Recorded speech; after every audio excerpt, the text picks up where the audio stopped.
Welcome back to the water cooler, everybody. Imagine if you're one of those anti-vaxxers, as the media calls them today, and you're thinking, hey, I told you so, because Johnson & Johnson has hit the pause button on their vaccine. FDA, CDC saying we're going to hold up, we're going to rethink this, we're going to kind of figure out exactly what's going on regarding 6 blood clots in 2 weeks. One person died from the blood clot, another one in critical condition.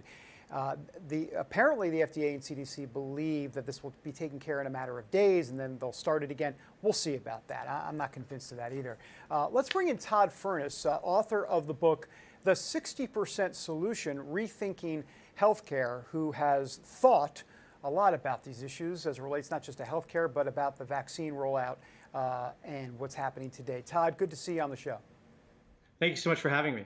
Well, Todd, I'll get to the broader healthcare issue in a moment, but let's start with the Johnson & Johnson vaccine. I got to tell you, when this announcement came out this morning, I said, "Wow! I mean, that's huge news, and it's going to even bring more skepticism to what a lot of people don't even want to take the vaccine to begin with." Well, yes, you're absolutely right. And what we saw is over in Europe, the AstraZeneca vaccine had the pause button hit on it as well. It's not surprising to see that other vaccines are subject to the same concern, and we've done a great job of rolling something out and making it available. The big issue we have to be worried about now is making it mandatory, and that's where I get anxious. Mm-hmm. Well, I want to get into the mandatory aspect of this in a moment, but what is some of your concern about what happened, the news today about this vaccine? Because, I mean, let's be honest, right? I mean, 6 cases. With these blood clots in 7 million doses that are out there. So obviously it's not this huge problem, but do you think Trump came out today and said this was really a bad move by the Biden administration to basically put a pause on this because it's going to just lead to more skepticism. What should people understand about this Johnson & Johnson vaccine? Well, I think that the real issue we got to be worried about is women, and particularly women of childbearing years. And what you see is this, all 6 were women. And so what I get nervous about is, what do we do about women who are in childbearing years or who are pregnant and with child, and what are the long-term implications? And the honest answer is we just don't know.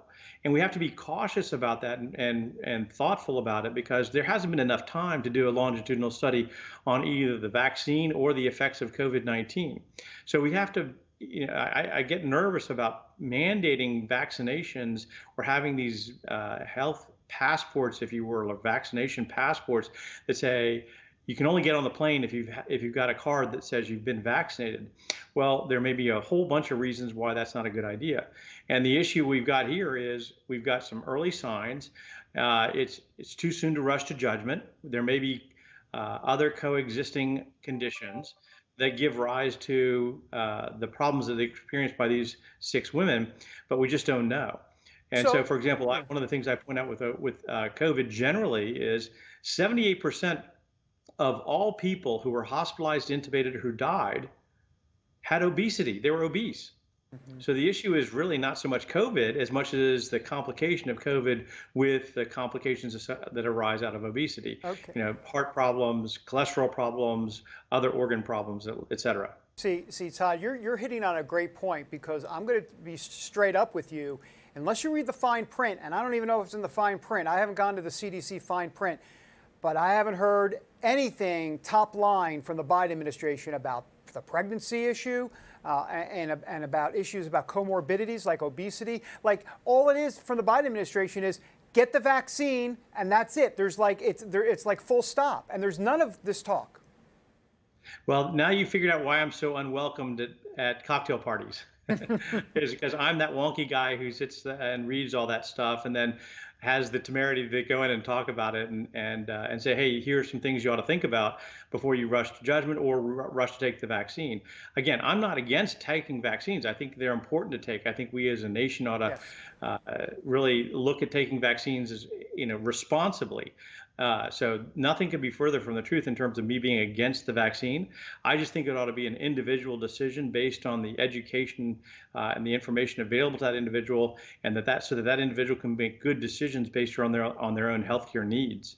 Yeah, I have to tell you something we reported on earlier this week. Actually, I think it was last week. I get all my days confused. But the Miami Heat basketball team literally opened up their arena, and in 2 of their sections, they only had 2 sections open. And guess what? They were for vaccinated people. That's it. I mean, this is the America we're going to start to live in. Listen, I'm not buying that, Todd, at all. Well, consider the stigmatization associated with that. And what are you really trying to do? This is another form of a term we've popularized here recently called virtue signaling. I'm better than you because I've been vaccinated, or I'm not as good as you because I haven't been vaccinated. I think that just puts a whole other layer of complications around an already complicated issue. Let's just go do the right thing. Let's go figure out what our healthcare needs are on an individual basis. Let's get vaccinated where we can. And where it's the right thing to do. And if it's not the right thing to do, or it's an unreasonable risk to take, then let's not get vaccinated. Again, I'm fortunate to have a pregnant daughter. I wouldn't advise her to go get vaccinated. I think that would be the wrong thing to do for her and for her unborn child. Yeah, that's interesting. I wanted to finally ask you on those vaccine passports, because I like to call them, I don't want to say I like to call them, but I'm going to call them vaccine papers. Because if you say, can you show me your papers, rather than can you show me passports, that takes on a whole different connotation. But in a way, that's exactly what we're talking about here. And we have enough division in this country to now have, as I like to call them, the VPs and the UVPs, the vaccinated people and the unvaccinated people. I mean, this is not the America that we need to be in right now.